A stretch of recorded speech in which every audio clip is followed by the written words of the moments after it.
Hey everybody. So I wanted to talk today a little bit about, the actual networking aspect of recovery and how important and vital that's been to my own. Some people might call it fellowship, some people might call it just support, but having other people there for me has been so paramount for me to actually maintain sobriety in a meaningful way. It's been, just about 3 months now that I've been clean this time around, but I've had longer stretches before.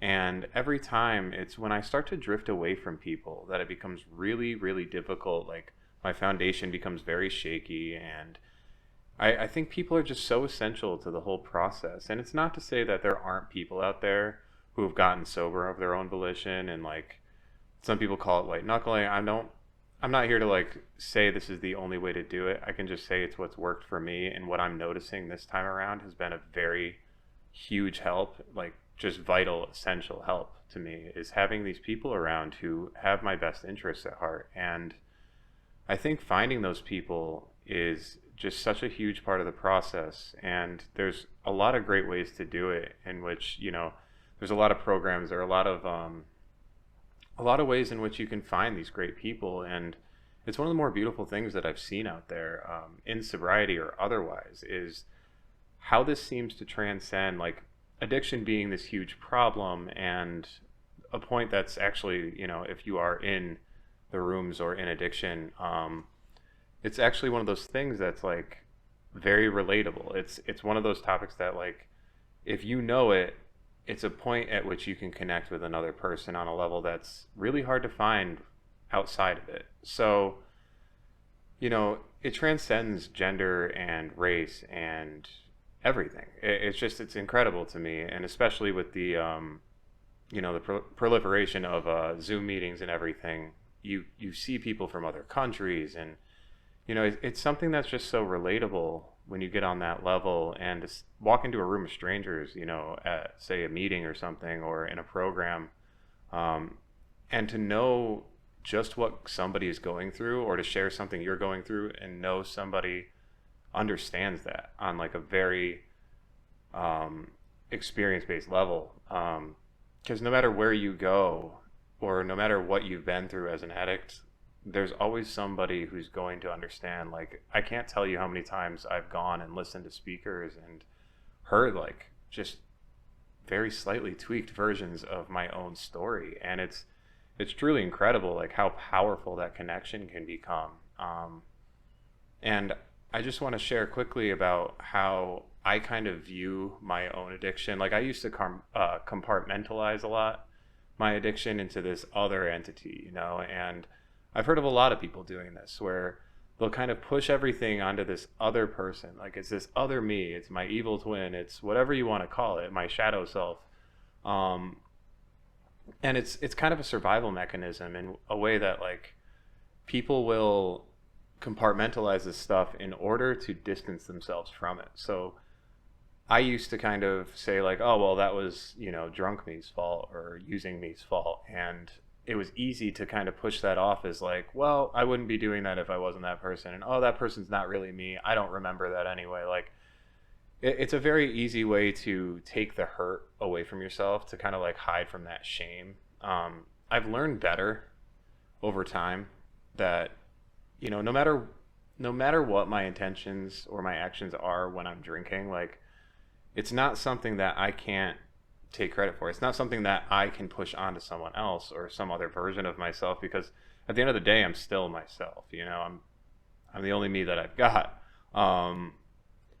It's also opened the door for me to start to view this as like, it's almost like fighting yourself. So basically, like, no matter how strong I get or how smart I become or whatever knowledge I may possess, that knowledge and that cleverness is also at the use of that addiction. So that's where it becomes so much less a willpower based thing. And a lot of people have viewed in the past, and still people who don't understand it present day, they view it as like this moral failing of willpower. And the fact of the matter is, like, you're fighting yourself. No matter how smart or clever you are, you're not going to outwit yourself. You're going to go after what it is your addiction wants most of the time, because you're powerless to combat your own volition, basically. um So that's where it becomes so imperative to have people there in your corner, to have people outside of yourself who have your best interest in mind, and to have those people there that can pick you back up and kind of tilt those scales where it's like you might be fighting yourself to a standstill. You might be fighting yourself to a draw where it's like even if you're not using, you're still in this like stagnant point where you can't move forward or backwards. And having these people to kind of push you in this right direction, and it can work in the opposite sense. Obviously, if you have the wrong people around you and you're already struggling with things and they're pushing you in the wrong direction, that can be equally as detrimental. But having the right people around, like, can drive you when you don't have anything left. And I've been in that situation a lot of times and have reached out and found no one there because I had already pushed everyone away. So this time, having these people kind of glued to me and having these people surrounding me in a way that's like a safety net almost, having people that will look out for me and see when things are off. And it's such a great thing that these people don't expect anything in return. What they really want for you is the best, and they're willing to give themselves in a way that allows me to be better and in turn give of myself more freely to others. And it's just this beautiful like continuous like pay it forward kind of sense. Like that's so much of what the program is just moving things along and paying it forward to the next guy. Like maybe I have 3 months and the next guy just came in, and like you wouldn't think, like with 3 months it doesn't seem like a long time, but there's things that I can offer that newer person. And it's a beautiful thing how those like connections are formed and you start to really care and look out for people. And it really is like recovery is a very rare type of connection outside of the rooms. Like you don't find that on a day-to-day basis, things that transcend these boundaries that we have in society now. And it's just, I wouldn't trade that for anything in the world. I find myself very fortunate, and it sounds strange to say like that I consider myself fortunate for falling, down this well of addiction and whatever else. It's just it's become this like really intricate part of my life, or integrated part of my life, that like I really wouldn't give it up for much. Um, some of the best people that I know these days are people in the program, and I count myself very lucky, and I've become the person that I am today because of what I've been through. So if it weren't for that, I wouldn't know half the people that I do. So I hope this video helps somebody.